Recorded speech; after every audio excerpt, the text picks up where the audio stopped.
All right, welcome back. We have our Hello World app, but that doesn't look very cool. We want to make our Robo Friends app.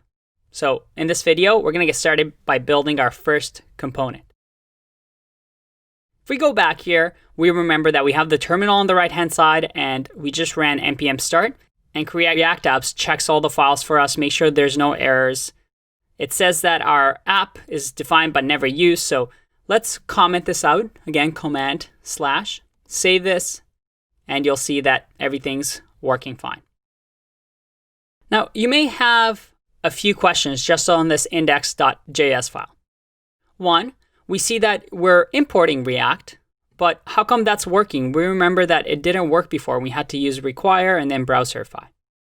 Again, React has Webpack underneath the hood that does the bundling for us. So we're allowed to use imports. As long as we keep these at the top of the file, we can import whatever other files we want or whatever packages we want. We also see that there's two things, React and React DOM. If you remember, React is a Vue library. So this is the little robot that we remember from the previous video. It's the core of the package that does the DOM manipulation for us. But as I said before, React can be used in multiple places, not just the browser. It can be used for mobile devices, it can be used for virtual reality, and you can plug and play different libraries like this based on what screen you're rendering to. So React DOM is used for the DOM websites. So it's the glue of React, but we can have something like React Native that actually renders to mobile phones. We also have import index.css, and this is a new syntax. Well, React allows us to add CSS not just in one file, but for each different component. If we go to app.js, well, we have app.css that describes the app. If we go to index.js, well, we have index.css that has its own styles. And these styles will only apply to whatever components index.js renders. And the way we use it is we just say import, and then unlike a React package where we just say the name of the package and it automatically knows to check the node modules folder, we have to tell it where index.css lives. And this syntax of // means it's in the same directory. So it's saying check in the source folder, index.css should be there. Okay, and finally we see register service worker. And this is an advanced topic that we won't cover in this course, but think of service workers as a new feature that allows our apps to become faster and potentially work offline. It's something that we don't need to concern ourselves with, so for now, you can comment this out and it will still work, but we'll keep it here just because Create React App gives it to us for free. The things that we really care about though is, well, this line over here. This whole thing is what React does. It's saying, I want the React DOM package to use the function render. And this render is, I want you to render whatever this is. But if you remember before we had app. And well, this isn't really an HTML tag, is it? We've just created this from, it looks like the same directory. There's something called app. And it doesn't have a .js file like we see it over here. And that is because it automatically says that if there's no .css or any type after it, well, it assumes that it's JavaScript. But this will work as well, as you can see. Okay, so let's go to app.js file and see why we can use this HTML tag that we've created. If we go to app.js file, well, again, we see that we're importing something. We're doing something called destructuring here and getting component as well.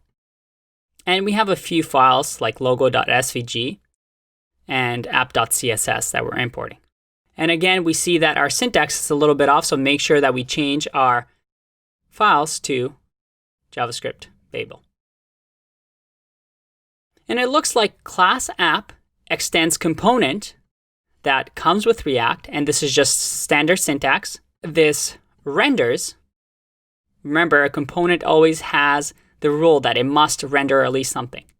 And the way we do that is we return a HTML piece of the website.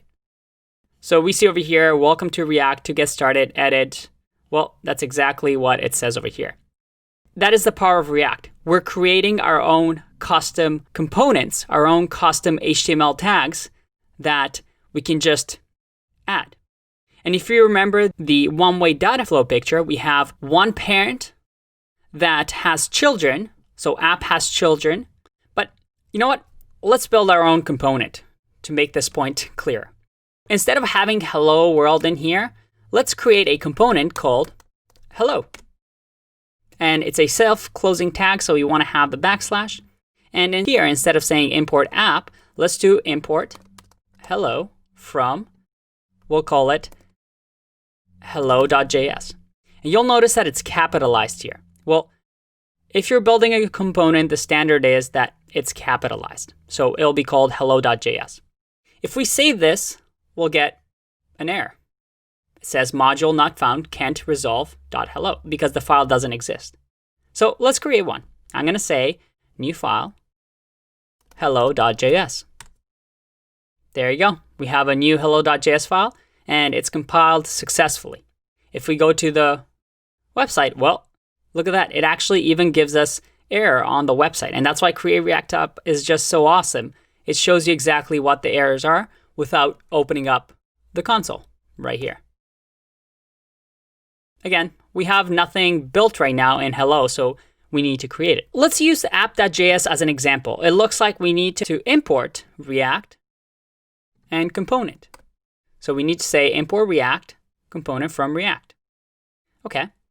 And the reason we're doing this, again, this is destructuring. Instead of doing React.component, we can now just do component, and it means the same thing. Again, looking at app.js, it looks like we say class, our component name, extends component. Let's do that. Class, we'll call this hello. Again, that's what our component's called. Extends component. And again, remember to change our JavaScript to Babel. And if you remember, one rule is that we always want to have a render function. And within this render function, we tell it what we want to return. Well, we want to return the hello world example. We can say h1 hello world h1. Okay, let's see what happens when I do this. I save, and it says export default imported as hello was not found. Well, it's because we're not exporting this. Remember, if we want another file to use it, we have to export. And we use export default when we're just exporting one thing. If we use the word default, that means this file only exports one thing, and that is the app. So I can say export default hello. Let's save. Looks like it's working. Let's see what happens in our website. Hello world. We've just created our very first component.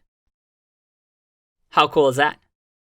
Now, right now we only have one line, but what if I wanted to do something like div, wrapping it in a div, and maybe underneath here I'll say a paragraph that says, welcome to React.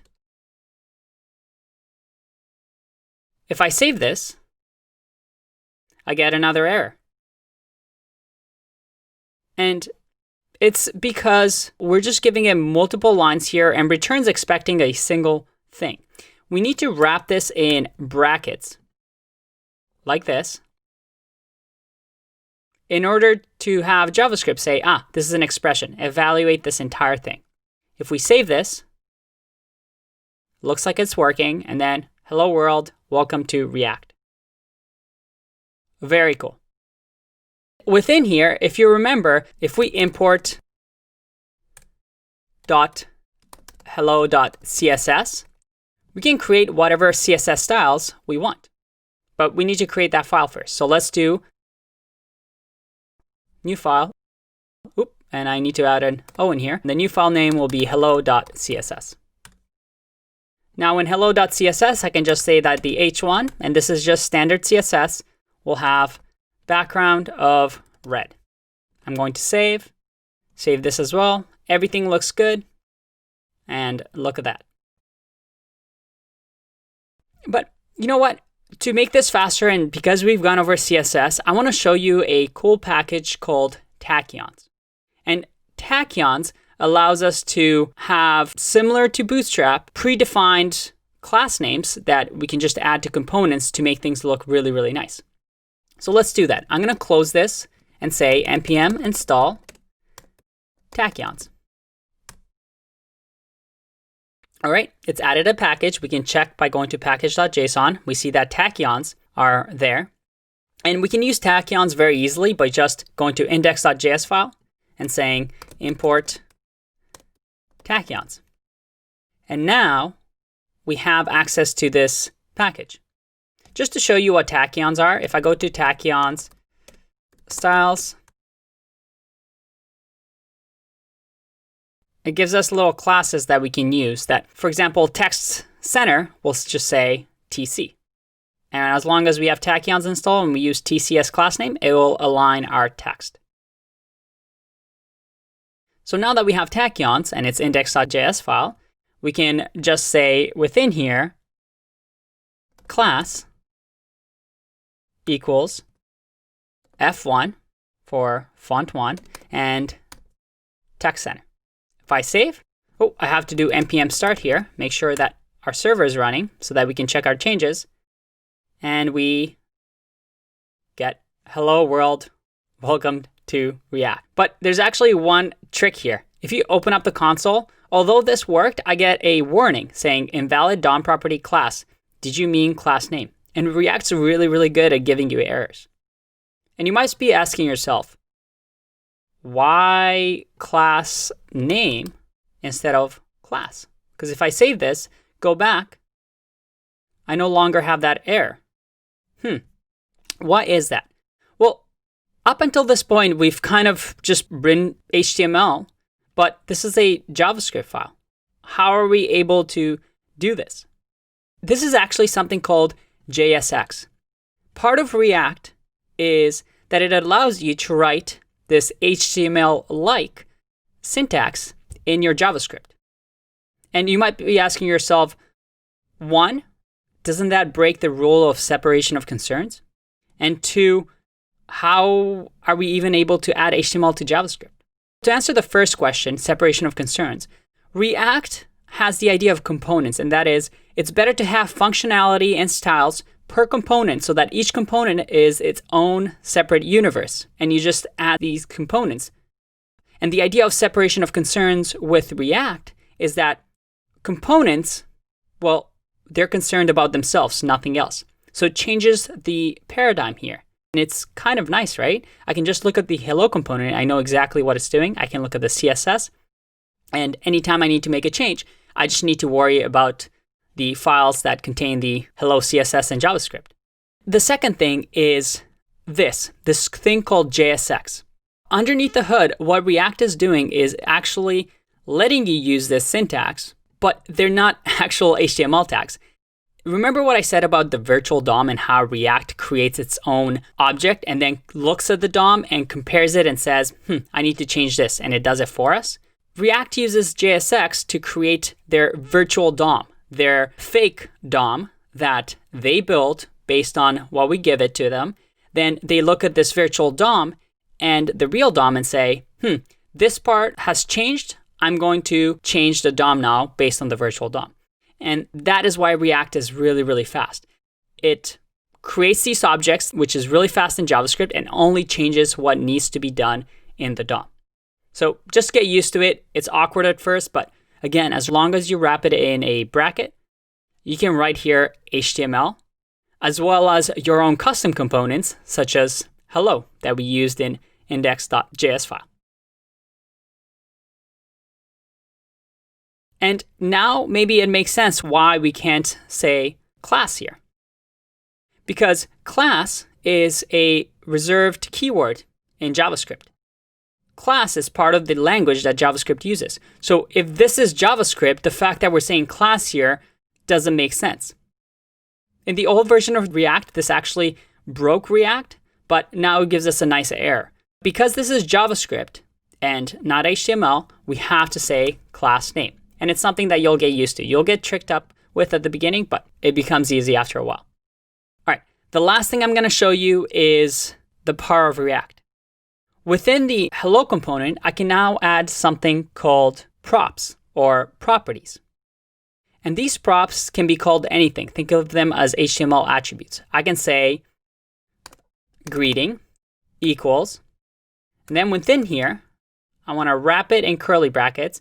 And this is a JavaScript expression, whatever I want. I can say hello React Ninja. And if I save this, I get an error saying that no useless concatenation. So it's saying that, hey, why are you even adding things? You can just put them all together. So it's smart enough to even give you suggestions or warnings of when you're doing something that's not clean. But for now, for demonstration purposes, this is fine.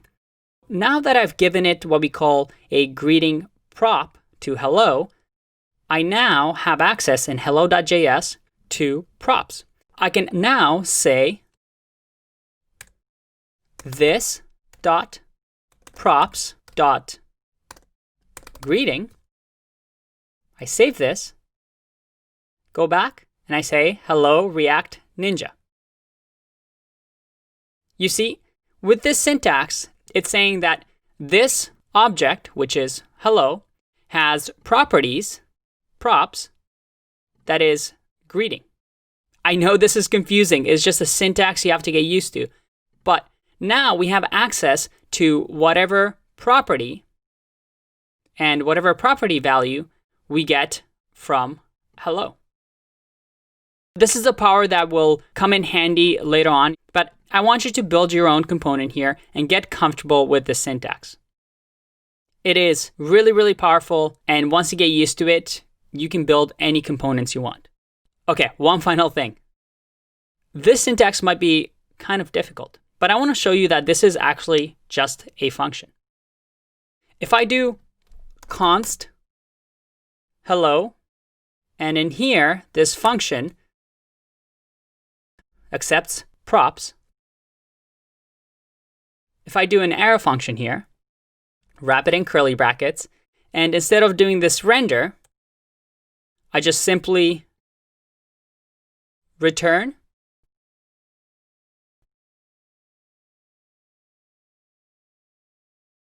if I save this, well, I'm getting an error because this.props.greetings doesn't really exist because it's not an object anymore. It is a function. So I don't need the props. It receives props, whatever parameters we give it, and props.greeting is acceptable to us. I save this, go back, and look at that. It's working. It's just functions. Think of React as that. We're just creating these functions that take parameters, and these parameters, which are given by giving attributes and values, are just being rendered. I have access to props.greeting. If I give it another prop here called, let's say, dog, then I'll have props.dog available to me as well. And again, we get a nice little error saying that component, we're grabbing this, but we're not really using it, and we're using unnecessary string concatenation.